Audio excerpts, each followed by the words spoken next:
Nice. This Naga pick, by the way, big fan. Oh So, yeah. okay, so right now, this draft was looking it was looking again like 178 kind of favored just because I think after we saw the first game and how they executed this lineup, I was pretty convinced that okay, 10 they're gonna be able to do it seconds again remaining. if the draft kind of pans out the same way. And then you look at 5 so URSUS, they seconds got the remaining. pretty much the exact same first three.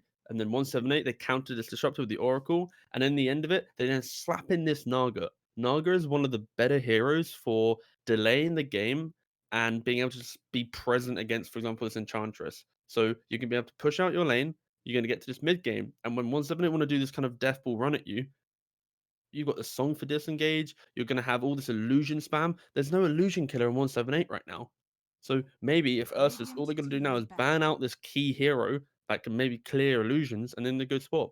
I would probably suggest maybe a Kunkka ban here because it's what completed their draft last time, and they need the same hero to complete their draft again, right? So Hmm.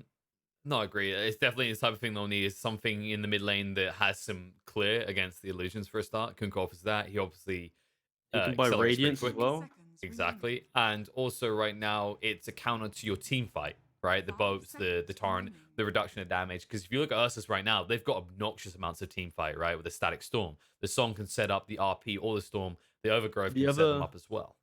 The only flip side to this is they might not care about the Kunkka simply because they have this song to disengage. And if it's their pure team fight, is this boat, they can just song the boat, wait for that to expire, and then take the fight after, knowing they don't have any spells.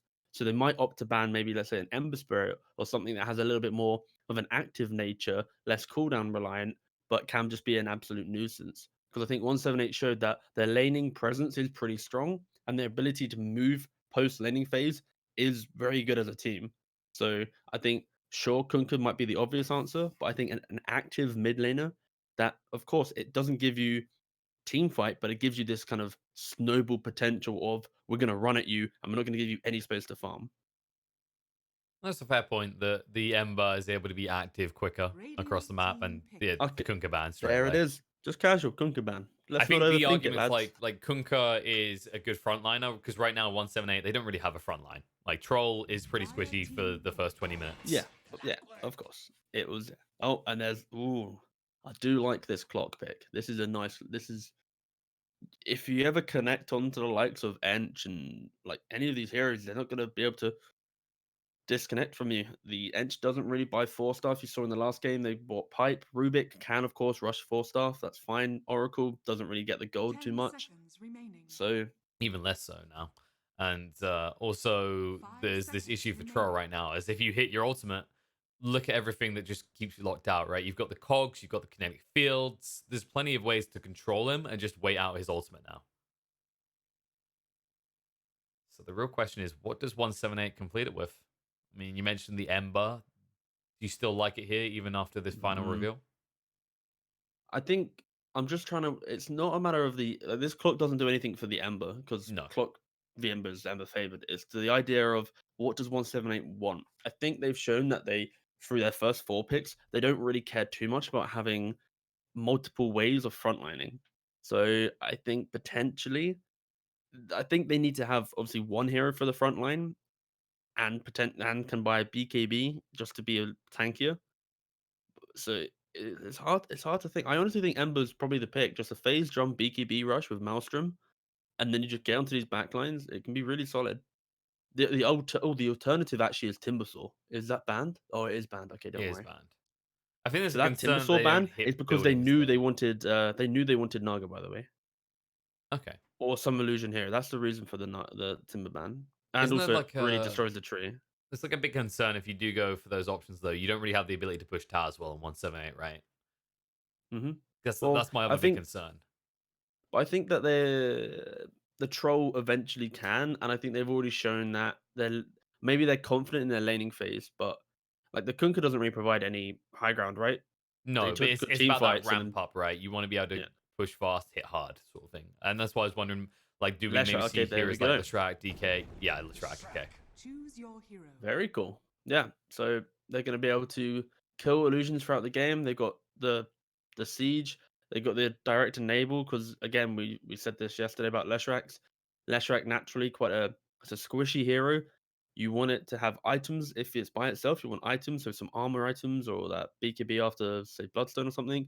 Or you want to pair it with an Omni Knight or an Oracle. Any of these save or enable supports that can give it a little bit more time to get the damage out. So in the team fights, you've got this Oracle to help the Leshrac. And yeah, if the laning phase goes the same way as the first game, then it's going to be even scarier because now instead of having a Kunkka running around, you're going to have a Leshrac who's going to take your towers 10 times quicker.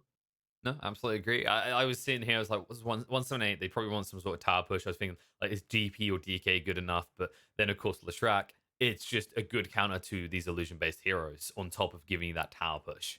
So we'll see what Pikachu can do with this hero. He's definitely had some standout performances. And it's a more passive hero, right? The Mag, it's not as easy to get on the Leshrac because it is going to be this ranged hero, and that Disco Pony is fast with the base Oh move yeah, speed yeah. anyway. We're not going to be seeing any melee v melee skewers happening. That's already out of the question. It's going to be same type of lane, different game. Just going to be hitting some creeps, loving life. I think Exactly. the interesting part in this game, I think, will actually be how the side lanes go. Because last game, the drown was pressured so heavily by the Entrubik, but now it's going to be a little bit different. You're going to have a Naga tree, so the tree is still going to have the same lack of impact due to the lane he's into, and then this Naga, you're going to be able to take some farm, but if they press you early on, then maybe it's difficult. But I still think Naga is just going to be able to free farm, and if it ever gets too rough, instantly hit up the jungle, and you're going to probably be looking at very early Manta defusal timing in this game. hmm I think she'll probably end up in the jungle sooner rather than later, just because the nature of Impetus, right? You've got this armor on the Naga, but that does nothing against the Enchantress. You're in deep now. Prepare Yeah, just for bring out a battle. little bit more regen. You can kind of eat through the first levels. When it gets to later stages, when you get like 3 points in it, 4 points in it, that's when it's like, ooh, spooky. Exactly. Like once Ench has 6, you're like, okay, I can't play this trading game anymore. This is who wants this lane? I'm off to the jungle. Split these camps. Someone else could stand here. And then I guess the question becomes like, who's going to push out this lanes? Like Disruptor will probably be stuck there because Trin he's not very good at shoving out lanes. He can slow down pushes, but he doesn't keep the creep waves shoved out. He can if he maxes his grasp, he has the ability to. But then again, you're maxing your grasp. Normally, people get points in their living armor. The low ground level 1 outpost play. Why is this a thing? 30 I honestly, it just isn't. Like, It so doesn't even matter if too much. it doesn't. No. It provides a TP, but they could very much just instantly cap this. But later, okay, sure, it's weird. And you can do it on both sides. So it's not like this stupid advantage that one side has for capturing from a low ground in every angle.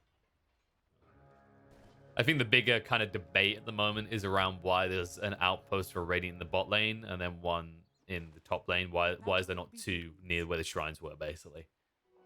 It's like you still have this kind of capture the flag, take control of that area, but then like Roche can still be pretty flex for both sides. Well, if anything, it's somewhat dire favored, right? Because your dire outpost is closer to Roshan. So if you control your own jungle, you always have a TP later Yeah, into the game if your towers are gone. So but then people try and double that's the answer the only arguments, point I'd right? make. Because they like a lot of people argue that Radiant always wants to play in Dire's side of the map, so it's like, oh, there's even more reason to invade their jungle now. Yeah, the game's such a dynamic game where map ownership changes. So whoever owns the area will obviously have the advantage of Roshan. So it's the easiest way of wording it would be it's dire favor because it's on dire side. But again, the game's very dynamic. So whoever holds the area technically has the advantage.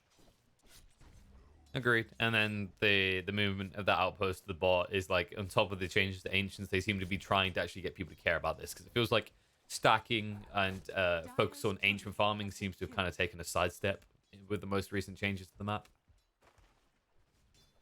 Yeah, it's just It's less valuable, right? Because you can't do the triple stacks, double stacks anymore. just not a lot of it's just not a lot of cores farm them nowadays, right? Like if you think of the carries playing, sure you have a Magnus and stuff, but there's more things to do on the map than to sit and do stuff. You Yeah, have and to be pressuring non-stop. you've got these Maelstrom builders, right? So it's not even like you're easily gonna get through half those type of creeps. We've lost the days of good old Battle Fury builders for the most. Good. What, were you not a fan of the good Zoomed old in on Ember the Battle pony. Fury builds? That's a lot of gold for a lot more gold, you know? You invest 4 to 5k in the hope that you get returns. I don't know. There was something beautiful about the old days of Battle Fury Daedalus Ember, though.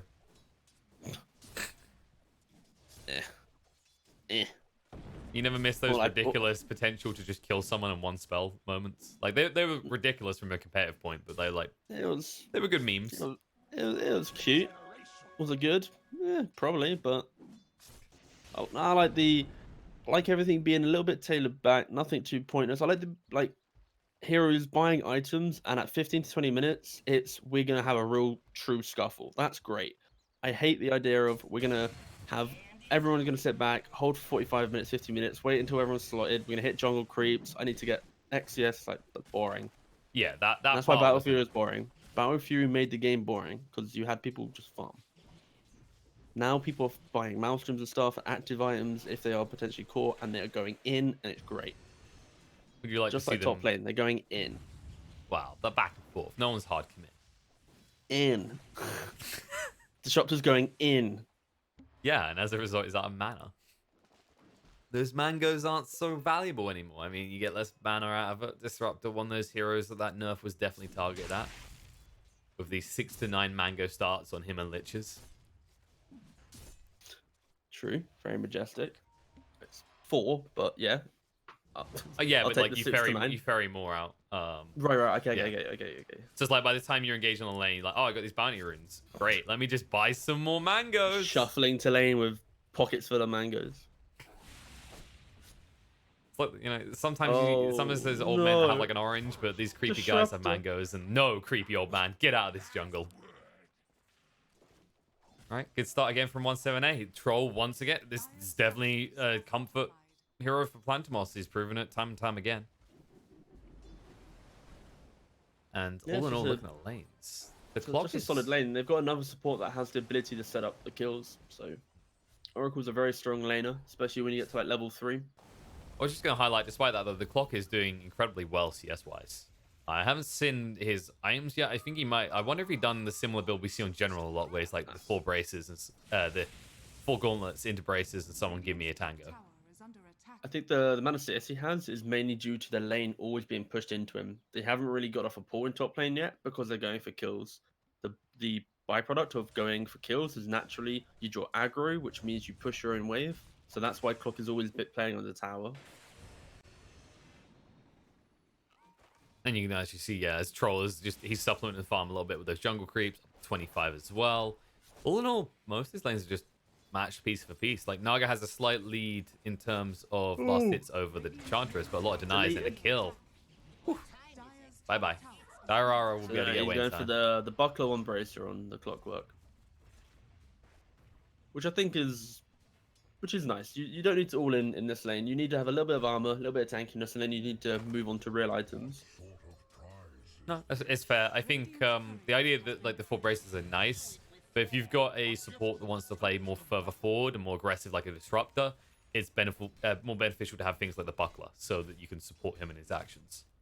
It's also, you have to think about the post-landing phase, right? Your mag doesn't really want to do a lot of fighting until he has 1 or 2 items, and the Naga, she doesn't want to fight at all until Manta Diffusal at least. So you buy these early active items and run around the map. You're putting yourself in an awkward spot where you're never going to truly take a fight with numbers, so you're probably just going to die. That's true. And I guess it also depends more on that if you have supports that you feel can play aggressive around you when you come out that lane, because if you have got this mag and this Naga that's going to farm, you then go, you have to disrupt a tree. It's very... It's not like the big jumping supports. type people. It's not like you've got like something like the Shakers of the land, or if you look at the other side, something like a Rubik that wants to go look for kills and steals. But I think a thing I do like about URSUS draft though is how they pick this mag who doesn't really need rotations mid, and then they pick supports that don't really want to rotate either. So which means that their side lanes just become super solid. Like, they're not forcing a hero to have to make moves. Oh, big RP onto mid. Yep, just in tower range, but lift big. Was it big? Actually, it was substantially small. It was minuscule. That was a. If he had 1 more point in skewer to get him under that tower a little bit further, then the route would have been dead. You're a mag. You're a core, okay? The only way to do this is max out the Empower. He knew what he was. Or be level 7. True. That is a harder to achieve option in this situation than doing a different skill build. Well, it's not like he was going to use his RP any other time, so might as well throw it out, get some farm, whatever, go next. Definitely doesn't feel good when a Rubik that doesn't even have boots walks away from you successfully. True. The thing about Leshrac actually is they play their mid lane, and they have like so many of these mids now have this potential of farming jungle. I say now, Leshrac could always do it, but it's been for a while, right? It's just like the becoming more hot. It's just becoming much more of a built-in playstyle. And I think this actually initially stemmed from, remember when Razor pre-TI would, like, I think like Weehaw is one of the first ones to do it, would be like you push up mid and you farm up your jungle like super quick. But that concept of push your lane and just don't just farm one camp, but you ruin the jungle. Like Razors were some of the first to like truly do it. Leshracs, of course, you have in old times you got some like Medusas doing it, but so many mid lanes now just fully blitz their lane, get as fat as possible, and then move for this kind of who makes the first rotation, who makes it well. Yeah, and usually you get these scenarios where, like, if your support's been a good support, you stack the jungle, you're like, okay, you can have a wave or two in the mid while I take these extra ones out. And it creates this kind of, you know, this fourth core for a moment, at least in the game, straight after the lane phase, where it's crucial to get that one big item advantage. It's also distributing farm. Like this, Leshrac can just run around the jungle farming everything. You didn't get Rubik coming online, and again, 178 are in the same spot where they need to have a good laning phase, a good start to the mid game to allow themselves to play into URSUS. Like URSUS have the same style of draft. They got this team fight, they got initiate, and they got a big disengage now. So it's kind of scarier. But again, 178 showed that they could outmaneuver URSUS in the first game. I don't know if Sidoi wants this anymore. There's a TP in, but Bignum's pretty far away. They might better get support, though. Yoku hangs around too long. Sure, you can glimpse me away, but it might be enough damage to bring down. However, he does get out in time. And Dairara, I think you're healing them at this point. Oh, finally. Yes, the Mag got that revenge kill. Nice. Ooh, so he finally gets him in the end, and the hook shot out from Sidoi ensures that Pikachu can't find some sort of kill on the top lane for 178. I can confirm during that time, the Magnus did RP the Rubik for the second time, but this time he got the kill. I was wondering, I was like, he should have been off cooldown. I'm guessing he done it again. He's like, get away, fool me once, all right? But not again. Oh, I guess a little poor man's shield. Not the best of items to drop from the tier 1 neutral items. Even on the side of 178, I did spot a few good ones. They did get their hands on the Arcane Ring. Always a nice one with this type of lineup. And Leshrac did get the Keen Optic, which is glorious for that extra region. Very nice. Allows them to get that a little bit more jungle and get the mana regeneration going. Blade Mail Russian Clockwork. He's just going to want to get on to connect onto this Leshrac and try and blow him up. But then it doesn't really work that well when you get the Oracle, get affects the Edict off, and bada bing, bada boom, your Leshrac's super tanky.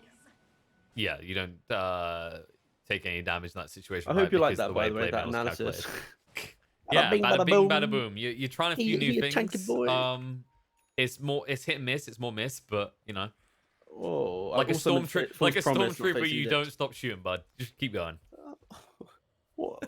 I feel like there's a lack of bada bing, bada booms in any cast, right? Because it kind of just simplifies what you're trying to say.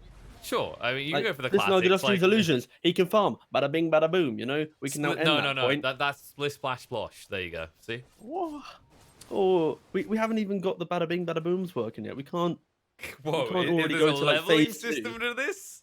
Yeah, bada bing, bada boom has to become an integrated thing.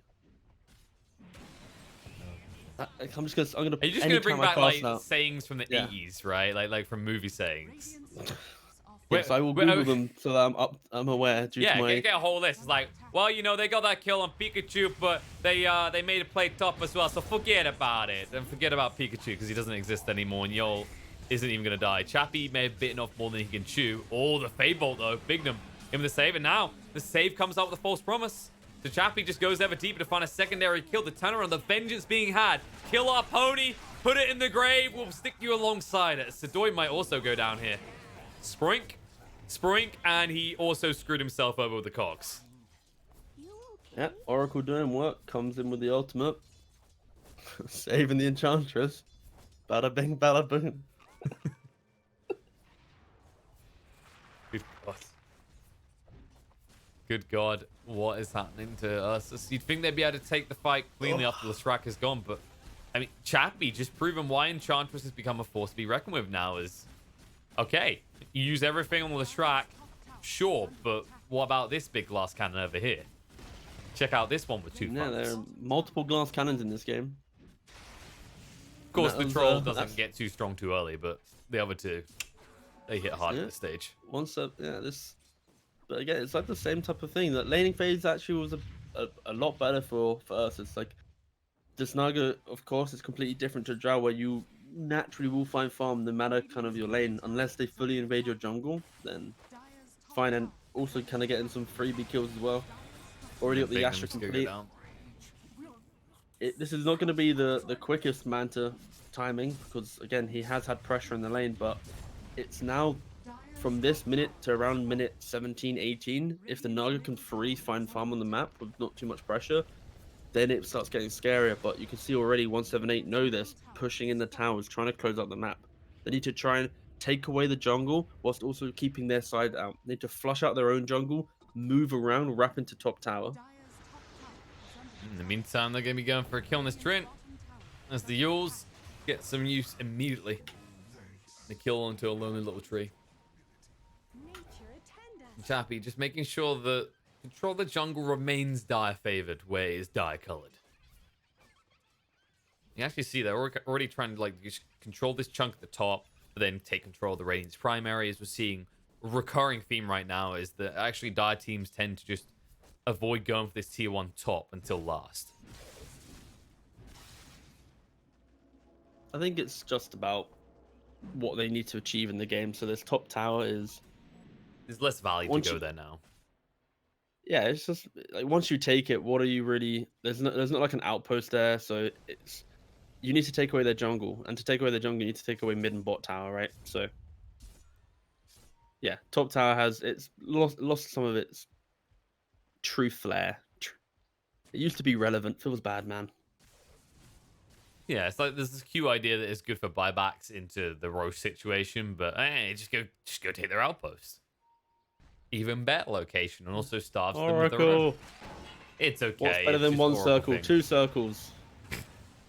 All right. Apparently, we are trying to create some sort of Venn diagram here. Failing at it, actually. Position 5 player out of position, bang on top layered over each other. Space. That's in a circle about a mile away. And also next to the one called Excuses. Look, okay, he just wanted to make circles. Did you not notice that it wasn't 2 circles, but it was 3 because of Oracle's abilities? And the way it looks. They're not purist circles. RP though onto Leshrac. Yours was already used Ooh. the 4 stuff to get him away. The skewer through. Away you go. And Pikachu gets put on the high ground. I have Overgrowth the is gonna high come ground out. now. Yeah, I dare you, But Anakin. there's You no wanna Oracle to come? save him. Oh, no, This- no. This There's just Leshrac too much needs the damage. Oracle to be tanky, yeah. Look, there's 5 heroes of Radiant here. There's 2 Dire heroes. And it's like, what? This is not a fight. This is just... They're just being punished at the bounty runes. Ursus ready to play for the bounty runes, and 178 just kind of roaming the map. Just like, oh, yeah, we're going to get the bounty runes. Kind of forgetting that. Some teams will bring 5 heroes for these engagements because they know it's a time in which greedier players will just run into the river, especially it being nighttime as well at the 15-minute mark. Where are you going? And, 178 playing a little bit overconfident because you have got this Leshrac. You've got your yours. It feels like that's your go time, right? Where you just want to keep looking for fights. But as you said, the key to that is the Oracle always has to be It's there. like it's the same again, Oracle. What?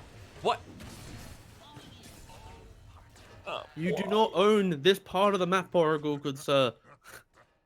It's just This is not your neighborhood. You are not allowed here. it's just baffling. Like the same mistake twice in a row, and it's not like he hasn't got other things he should be doing. We already saw what happens to Leshrac when he's not there, and it's the same with the troll, right? Like he has 2 targets, 2 choices of people he can follow around and just protect, and that is the Oracle's job. In fairness, if you want to think about his mindset and approach of what he's trying to do, they just killed their Leshrac top. They're moving there. He's just trying to run around, trying to sneak. He's trying to get that one sneak ward out, that one little ward that they're not going to see because he's done it by himself, that they can then potentially play off through a key smoke that they need to utilize. So I can understand why he's trying to do it, but it's just he's not respected. They're going to get a kill, and of course Radiant are going to then split up and farm their own side of the map, right? So that's his thought process, but just the execution is a little bit like he's not used scan, for example. If he scanned the high ground before going there, he'd instantly be able to know get out. He maybe hasn't smoked as well. That's another thing he could have done. So thought process, cool. Execution, kind of kappa. No, yeah, in fairness to him, the troll's location on the map at that point, he's around the bot. So maybe Oracle's like, okay, if I get a deep ward, then actually troll can push this in safety. Yes, they are looking for that ward, but again, just not really getting there. Mjolnir, whoa, onto the troll. I love how he's changing up his item build, especially now he's against a different hero, against a Naga. Last game he went for Diffusal. This game, that would have been kind of awkward, but now, boom, get that Mjolnir rush in. This Naga gonna feel the pressure, especially from Leshrac as well. And they go up in the high ground blind, looking for a kill. Yol breaks the smoke from behind. The overgrowth, I don't think he caught anyone. That was just him testing his buttons. And yeah, Flantimos, he's like, okay, if we get rid of this tower, there's no immediate rush towards Roche where they can potentially grab us. to two towers or a Roshan, because you've already got that deep ward from the dire side into where the bounty rune is on the top side of Radiant jungle. So they've got the catapult as well. Yeah, they shouldn't be scared. Yeah. And for URSUS, they're just trying to actually get the gold across the map. The Disruptor is already halfway towards the Ags. So if you can get that to match the timings of the BKBs, which should be coming out from Oh, Pikachu and towers Plasmos just around melt. that time. Look at this. It's like butter. Warm but knife living through armor, butter. it's helping, right? No, not so much. It's making them stay Living here armor for is like like 2 the seconds packaging longer. around the butter that you forget still on it, so you just have to quickly remove it, and then you can get back to your butter reaction. But they've already started eating the butter. Oh no. Oh, here comes a song. Now they're gonna eat Can some they bark. actually set up on this? It's hard. They're so split right now. The Oracle's not even here in this fight yet. Yoku's going to struggle to get both of these here. Static Storm. Where's the RP, Oracle? They're going to get one. Leshrac is free to do what he Oh, he wants, got the though. The ult sun off, comes okay. out. And now they're in a little bit of trouble. Yeah, it's the Battle Trance to skewer away. Drags down the low ground. Magnus, if he gets rooted once, he would die. But the glimpse to get him away is saying, no, we want no part of this, man. Especially seeing his Oracle was then arriving. That's an That immediate could have bug been out. so awkward. Awkward Wait, wouldn't really... am I losing my mind here? Did the Oracle TP'd out, right? Or am I being... I saw 3 of them. I don't know where the Oracle went. I honestly, the last minute is such a blur, but what? I mean, the Oracle should never be leaving the type. the Oracle should never be leaving the engagement, or at least the area in which his team is located first. If anything, it's like his Rubik could do it, or his Ench maybe, but still very bad. The absurdity you is stay he's together getting or you away leave with together. every time, right? Like yeah, he might die on his own, but like now we're seeing in that type of fight. It's due to the lack 178 of so damage, strong. right?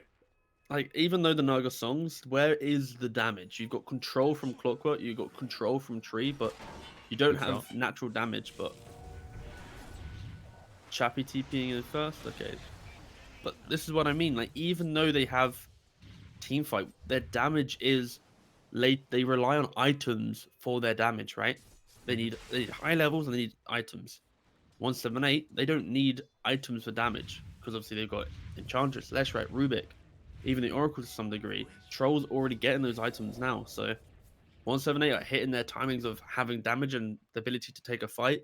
URSUS, they can take a fight technically, but it's going to have to be a little bit more drawn out. It's not going to be as explosive as what 178 can bring. No, that's the thing. It's going to be a while before they reach that point where it can be that kind of wham bam thank you ma'am factor. The Naga wants more time. The Mag, sure, if you get a godly RP, you can do some damage. But with Sin, even when you get good static storms, you're not killing his heroes anywhere near quick enough. Okay, I can confirm he did TP out. Yeah, that's what I thought. I was like, it looked like he TP'd all the way to his tier 3 tower and then ran back. It was a wild series of events. It's like, which, guys, luckily, they're here right now. I can go bottom ward. Right? That was what he's thinking. It's finally his time. Actually, the Naga didn't. Also, I know we can't see it on screen, but I'll describe it quickly. The main Naga, also didn't right-click the troll during the static storm. She just watched. There's about five seconds of just only illusions hitting the troll, which potentially could have been the difference between killing him and not. But again, it's fine.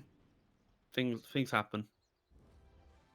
Like, Troll now towers has the die. BKB. This is so scary now with this troll. BKB, Yeah. Aegis, Mjolnir. Well, that's the thing. I was Pikachu commenting not, Pikachu on... not even dying to the static storm. Like Oh, there's such a God. lack of damage coming out from the spell usage. Yep, turns out the stolen living armor is more effective than the real one. And Pikachu, oh, so close with the stun attempt. Just a little bit too slow. But it was their gank to make, and it was a failure for URSUS again as they'll retreat back towards their base. RPM cooldowns, like Storms on cooldown. DD on the troll with that BKB you talked about.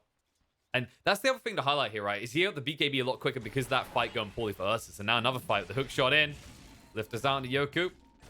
He's just gone. But the thing I was going to highlight is because he got that BKB quicker, this Ags has been slowed down, stunnable on the Disruptor. He's not going to match the timing anymore. There's a huge window where 178 could easily take a side before you have this, big dick play off the back of an Ags Disruptor Static Storm. That's quite time away. That's going to be... I mean, he was halfway there when the Troll had the first component of BKB. It wasn't that far off, really. But now... Yikes. I feel like even though he has those components, the map will always feel starved though, because you're going to have so much push from the rest of your team. So even though he's got 2 components, it's like to get the next 2 is still going to be so hard, because as the game gets closer towards your base, the farm that you can use gets distributed only to your cores in reality. So it's like, it's not a clean cut. He's got 2 in the 20 minutes, he's gonna get the next 2. It's... Oh, I agree. My point is that fight that they took, the one that backfired where they didn't kill a Troll on the Static Storm, that was like the pivot point, right? Where like yeah, for sure. That could have been the moment in which items may have become, especially actually, it's more the fact that getting those kills there, it would have then opened up the map. They wouldn't have lost Roshan. They would have been able to move out, have an extra 3-4 minutes of just space, and that of course would allow them all to farm. In this scenario right now it's for sure going to be very rough. Indeed it is. And one more component to go, 800 gold. Maybe they just try and give the space, because I think there's not really a bigger item that benefits them than just getting that Ags on the Disruptor at this stage anyway. Like, sure, your Naga, she always likes more items, but that Butterfly is 1.5 miles off. And Mag, he has those kind of core items that you can have. Oh no. Oh. And here comes the stun. Oh, hit the blade now. with Oh Big god, Man. Pikachu. Hooking just for the... Well, a lift. Sadoy does use the hook shot to try and run away, but it's too late. Strong in for middle. Yep. And can they do anything with this is the real question. Daffy's not an easy one. Actually, just forced off himself deeper and away from it. The Aegis has been claimed. And Troll, he will need to fight. They're going to try and force it out. Yol moves away just in time. Yules. And that Yules might lead to a death, Mag. Can't That escape Mag this. just He got can't get the styled ult. on. He got just absolutely styled on. Oh, good lord. And with that death, all of a sudden 178, they were thinking about maybe leaving, but no reason to anymore. You forced to fortify, and you go in with the next creep wave. No Mag for 40 seconds. And here comes Disco Pony. Pikachu wants to make sure it's going to be a lane instead of a tower, but the glimpse away, straight away, means nope, hold up. You can only get a tower here. Nope. In fact, Living armor. Nope. Didn't even get the tower. The pings were coming out as well. Chaffee gets netted up. Machine gun Sidori a little bit though.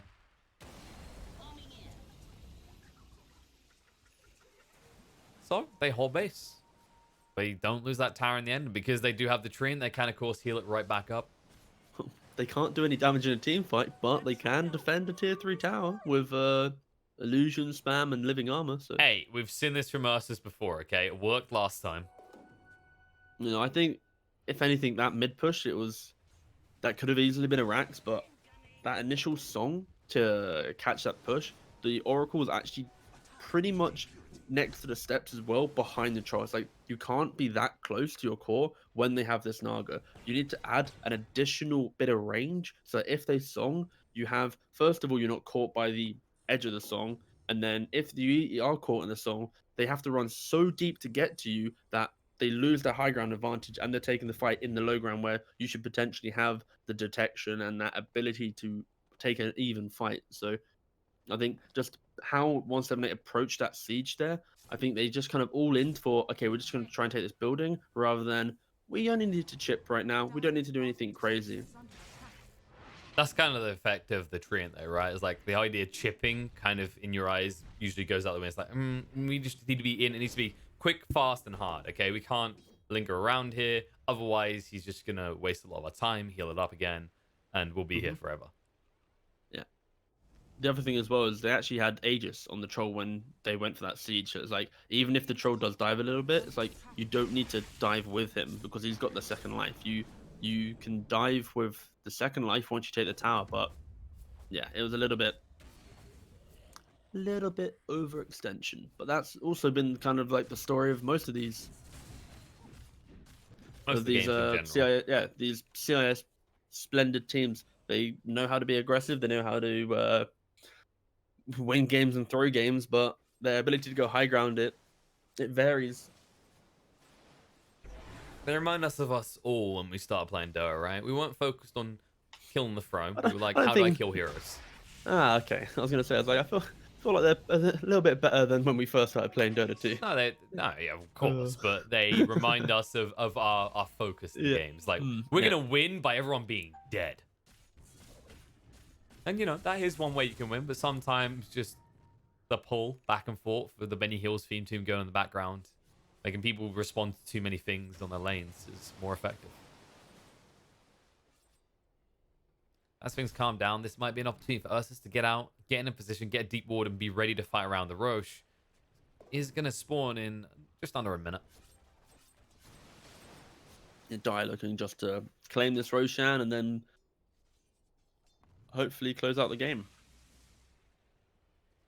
Alrighty, trying to actually secure themselves back into this game by ensuring they can play on the map off the back of an Aegis. We'll see what's going to happen here. Oh, there is a smoke on smoke situation. The rocket to scout out 1 or 2.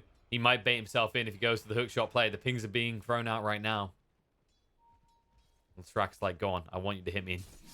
Well, there's the Bambi. Sprinking all the way up the river with not a care in the world.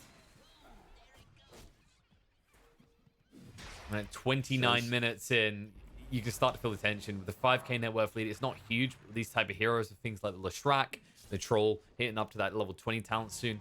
It gets pretty spooky at that stage. Their ability to take your base quickly in the beat of an eye will be there. The Yules comes out. Stun. On the URSUS. Pretty tanky, though. Meanwhile, the back line, Yol forced to use the Overgrowth. Maybe early in 1-2. The BKB, the RP as well. Everything on the Pikachu alone. But they've got enough here. Shockwave will be stolen, so they don't give across the big spells. But URSUS BKB is run out soon. The song, they need to just full on retreat. Plov, he gets caught on the edge of the stun. He's not going to make it out in time. I don't think it's going to be close. There should be a lift. No, he gets out. There we go. Woo. So close, but they had to use their spells defensively, and now they just instantly move to Roshan. Exactly. And this is the thing. You use the RP. Yes, you at least keep the static storm, but everything else has been fired on all cylinders, and no casualties on the side of 178. So as soon as they get this Aegis, they will barrel down mid. Whoa, calm down, buddy. It's a creature. Zoom closer into Roshan. I want to see him. I want to see his skull caved in by the power of Troll. Troll always looking so spooky when he actually starts to wail into him, and now that he has his access to that level 20 talent, I would not want to be a Radiant hero right now. Yeah, it looks pretty rough. This 178, they kind of they debate you with these early picks of Ench, Rubik, Troll, and it's like, yeah, we're gonna go for this kind of where's our draft going line up? We're kind of not squishy, but it's kind of awkward, and then they just play in the lanes and move around the map. So. Yeah, it's understanding that laning is king right now, right? If you win the lanes, it's infinitely harder to lose the game. It's not impossible, as we had teams prove. Also, by the way, it's a strong enough factor. There you go. Let's yeah. Well, it's like we're usually observing these kind of statements with the higher tier teams, where it's like, oh yeah, if they win all their lanes, it's like it's done. Obviously, we're seeing not the cleanest plays at all times with these tier 2, tier 3 teams. And but that missed hook, but gets the glimpse. Glimpse back, and Bignum tries to escape. They can maybe try and fight on this, actually. The reinforcements are just stemming in slowly. Pikachu with the BKB. Dishing out a lot of damage on top of them all right now. Blaymel being used a little bit too early. Overgrowth, keep away the reinforcements. The Chappie does do a lot of damage. The False Promise, a little bit prematurely on a Pikachu, but they were worried about a rebuttal coming in to try and take Leshrak's life. And Better safe than sorry. Oh no. This is way too deep. The Can he sentries make are the coming great out. escape? No, he can't. But Nope. maybe the rebuttal. RP, There's Song. the RP. They need to cancel the song straight away. The buyback comes out from the Rubik, and now it's not looking good for URSUS anymore. The TPR attempt won't be successful. The glimpse to get the troll away. Maybe you kill the Oracle, but now Magnus is definitely stuck here. Dyrara is going to stay alive. Hush, hush, hush. It's more like hush, hush, hush. He'll blink, but it'll catch him. They ping it out straight away. He no longer has a TP. He can only waste their time. Will he make it out? I don't know how much time they want to spend on this. I think they've given up. They're like, no, this is stupid, guys. Just go. Just go right now. We've got all these advantages. We should be barreling towards their base. Exactly that, yeah. Structures are fortified. Not to mention, he Got, can't get back to the base so in time. sad to look at. He's got no TP, nothing. I mean, it's his own fault for trying it in front of a goddamn Oracle who hadn't used the route. No. Hook shot. They have to go. Oh, nice cold. Static Storm on it too. Sudoi is melting to Chappie's damage. But so the using the Fortify for the damage as well. The Shrek already gone. Nice. Troll, the Aegis has been taken away from him now. And Chappie, is being ran down pretty quick. BKB activated Palantimos trying to chase him on the plot. He needs to get the slows out, but trying to move away with the Manta. The route is good. The follow-up route looking beautiful from the net. Gets them the kill into the Naga. The buyback from the Clockwork won't achieve anything. They might just keep going. You no longer have Static Storm. Your Magnus is just trying to get rid of the creeps in the mid lane, but they're already in the base, bud. That's already going to be the lane going. Creep wave. Just get back to... Don't worry, he's an got absolute TP mare. finally. He'll make it back just in time to look at his dead buildings. But at least they'll stop there, or will they? Plantimos is like, well, oh, you've cut off my escape, so I guess I'll just go this way. Right. Play Mel, Battle Trance. Who's trapped in with who, bud? Palantimos. Uh-oh. False promise. Just in time. And the jump forward, but the Abyssal will allow him to heal up now. And he should be able to survive as a result. Slap. And... Looking full healthy. HP. Half HP. It's okay. Math's just hard. He hasn't got the life still. It tricks you. Abyssal too good of an item to pass up compared to the Satanic now. And there you go. They're forcing another buyback. That should be the back away now that Static Storm's available. Cool-wee. It's not good, but complete rest in pepperonis, but it doesn't look good for them, especially if you lose Yol like this. It's just what, like, I say that in the way in which, I mean, like, you've got a Mag, you've got this Naga. Both of these heroes are able to farm quite a lot. They should farm better. And speaking of the Mag, there it is. Static Storm combo with the RP. Plantimos, nothing to protect them anymore. See ya, buddy. Way too greedy from them. They knew that all their spells have been used, and yet they still pursue it like that. Dyrara dies and behind. He's buybacking? Ooh. Naga died. Oh, nice. Okay. Yeah. This is the all-in factor. They're like, okay, we could probably end this game now. And if URSUS goes down, which he will because Pikachu arrives, that's enough to secure it. They could just go for the throne right now. They'll probably take the safer option. Like when you're in this matchup where it's like Naga versus like this Leshrak or a troll that has a Mjolnir, you have to scale. Every time that your opponent gets that extra level in ultimate or the way of killing your illusions, you need to be able to match it with an item. So be it a heart, be it like the sky, or even a BKB on your main hero. You need to be able to find a way to mitigate this damage. And this Naga is so underfarmed, only having like mana diffusal +1. Like, they lack so much damage on this URSUS lineup. When 178 actually clump together, even if they hit every spell together, I don't see them actually getting a full team wipe. No, instead they might end up getting full team wiped at this rate. They got one last fight left in them, and I wouldn't be surprised if 178 just keeps going to force it. Static Storm, lol, that's cute. Flame heal up, overgrowth out, skewer in. They say Pikachu, you gotta go down, but he has buyback even if he does. The BKB gets activated. They're just whittling away at URSUS down to half HP. The Ghost Scepter, that doesn't work too well against the Leshrak. Not at all. And now, GG. Yeah. 178. GG. They take the series 2-0, and it didn't even look like they had to put up a fight. Yeah. I will say, this was... I did say this at the very start of this series. Between these two teams, URSUS they looked a little bit more shaky in terms of their team play. They did qualify, or did, I guess, get through this their last series through some insanely big comeback. And 178, they looked overall like a much more like a cohesive team. Even though they are in the lower bracket, they're making better moves together as a team. Their drafts, they did look a little bit fragile, but overall they are executing them quite well. think this Oracle had some kind of yikes moments, but no, overall it was yeah, this is 178 just showing that even if you need to be able to draft and execute, you can't just rely on having a good draft to get you through some of these games. Yeah, but it's huge coordination, and 178 proving they are just the better team here, as URSUS does get eliminated. But we're not done with the action here. We have got one more best of 3 today, and that's going to be Fours versus Hellraisers in the But upper actually, bracket. hold on. My last point. Can we just give credit for one of the best comebacks that I have seen from URSUS though from yesterday? Yes, It was that was actually a an insane phenomenal comeback. comeback. So in Credit where fairness, credit's due. even though today they were the lesser team, they still have held one of the most solid comebacks that I've seen from 40k down. So Mhm. props to them for that, for having the mental fortitude that some CIS teams have been known to lack. So fair play to them. But unfortunately, 178 overall, cohesion was on their side. Exactly. I think the big thing to take away for us is when they actually lock onto their plan, they're quite good to a stubborn degree in a good way. But it seems to be the early game that's lacking. That's where they need to kind of like pick up the slack and improve. And hopefully they stay together and do that.